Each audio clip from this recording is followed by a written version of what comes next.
ஆலோசனை கொடுக்குறார். இரத்த பிரியர்களை விட்டு என்ன செய்யணும்? அகன்று போகணும். இரத்த பிரியர்னா யாரு? கொலை பண்ணுறவங்க, இரத்த பொரியல் சாப்பிட்றவங்க, அப்புறம் இரத்த பொரியல் சாப்பிட்டா இரத்த பிரியர், ரத்தத்து மேலே அவ்வளோ பிரியம். அப்புறம் சொல்லுவான், கத்தி எடுத்தால் வெட்டாமல் வைக்கவே மாட்டேன், ரத்தத்தை பார்க்காம வைக்கவே மாட்டேன். இரத்த பிரியர்கள் அவர்களை விட்டு விலகணும். இரத்த பிரியர்னா கொலைக்காரர்கள்.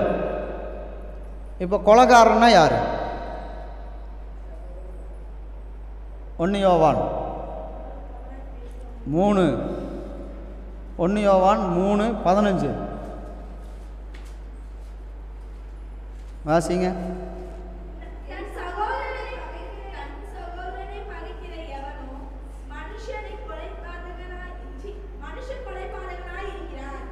தன் சகோதரனை பகைக்கிறவர்கள் என்ன கொலைக்காரங்க? அப்ப இரத்த பிரியர்னா யாரு? தன் சகோதரனை பகைக்கிறது கொலைக்காரனா இல்லையா? அவனை விட்டு விலகணுமா விலகக்கூடாதான்னு? நீங்க என்னை விட்டு அகன்று போகுங்கள். அப்ப விலகணுமா விலகக்கூடாதா? என்ன சொல்ல மாட்டேங்கிறீங்க? ஐயோ, என் கூட பிறந்தது, நான் எப்படி விட்டு கொடுக்கறது? ஆனால் வசனம் என்ன சொல்லுது? கொலைகாரங்க அவங்கெல்லாம். தன் சகோதரனை பகைக்கிறவன் மனுஷ கொலைபாதகன். என்ன சவுண்டே வர மாட்டேங்குது?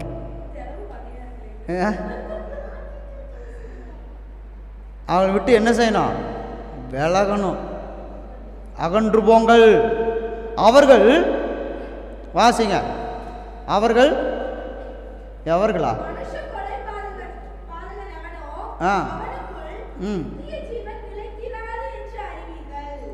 மனுஷ கொலைபாதகன் எவனோ அவனுக்குள்ள என்ன இருக்காது? இப்போ நமக்குள்ள என்ன இருக்கு? அப்போ நித்திய ஜீவன் இருக்கிறவன் நித்திய ஜீவன் இல்லாதவங்கிட்ட போய் என்ன பண்ணக்கூடாது? சேரக்கூடாது. அல்லேலூயா. கர்த்தர் நல்லா அருமையாக ஆலோசனை கொடுக்குறார். ஆனால் நாம் என்ன செய்வோம்? போகும்போதே சிக்கன் பிடிக்குமா, மட்டன் பிடிக்குமா, பீஃப் பிடிக்குமான்னு கேட்டு 1 கிலோவா 2 கிலோவா 3 கிலோவா எடுத்துட்டு போகும்போதே எடுத்துகிட்டு போயிடுவோம். அல்லேலூயா. என்ன சவுண்டே காணோம்? கறி மட்டும் இல்லை, நிறையா ஸ்வீட்டுகளும் சேர்த்து போகும்போதே எடுத்துகிட்டு. அவன் இயேசுவை நம்ப மாட்டாங்களாம். இயேசுவை பற்றி சொன்னால் பிடிக்காதான், இயேசுவை ஏற்றுக்க மாட்டாங்களாம். ஆனால் நாம் என்ன செய்கிறோம்? ஸ்வீட்டாக வாங்கிட்டு போய் தள்ளுறோம். ஸ்வீட் என்ன, பர்த்டேவுக்கு கிஃப்ட் என்ன, அப்புறம் என்னது? மனுஷரை கிறிஸ்டின்னு சொன்னாலே பிடிக்காது, மனுஷரை பகைக்கிறாங்க. அவன் கொலைகாரன் என்று சொல்லி வேதம் சொல்லுகிறது. என்ன சொல்லுது? கொலைகாரன். அவனை விட்டு அகன்று போங்கள். அவங்ககிட்ட நித்திய ஜீவன் கிடையாது, நிலைத்திராது. இப்போ அவங்ககிட்ட போய் உட்காந்துட்டு அரட்டை அடிச்சுக்கிட்டு பேசிட்டு வந்தோம். எத்தனை மணி நேரம்? ஒரு 4 மணி நேரமா? சரி, 4 மணி நேரம். அந்த 4 மணி நேரம் அவங்களோட உறவாடினமே நமக்கு என்ன கிடச்சிச்சு? ஒன்றும் கிடைக்காது. தேவனுடைய சமூகத்தில் ஒரு 4 மணி நேரம் உட்கார முடியுமா? என்ன சொல்ல மாட்டேங்க? உட்காந்தா கிடைக்கும். இவர் 10 மணிக்கு முடிக்கிறேன்னு சொன்னார். மணி எத்தனை ஆச்சு?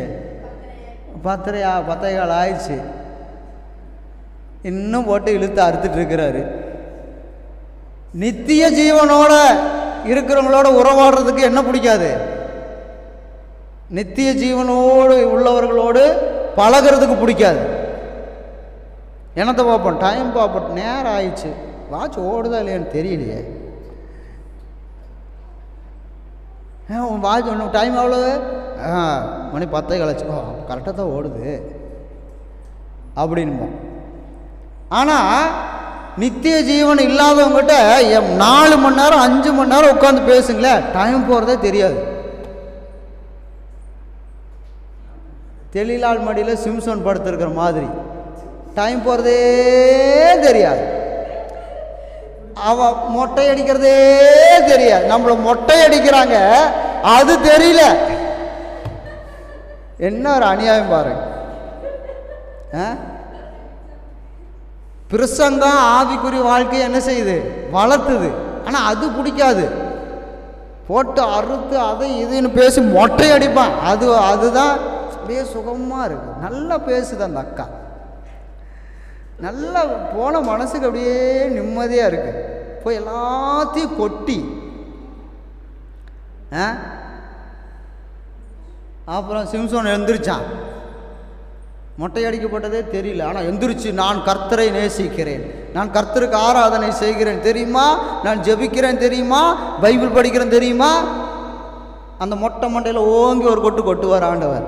கொட்டினதுக்கப்புறம் என்னது அப்படின்னு தொட்டு பார்த்தா தான் தெரியும், ஓ மண்டை மொட்டையாயிருச்சோ.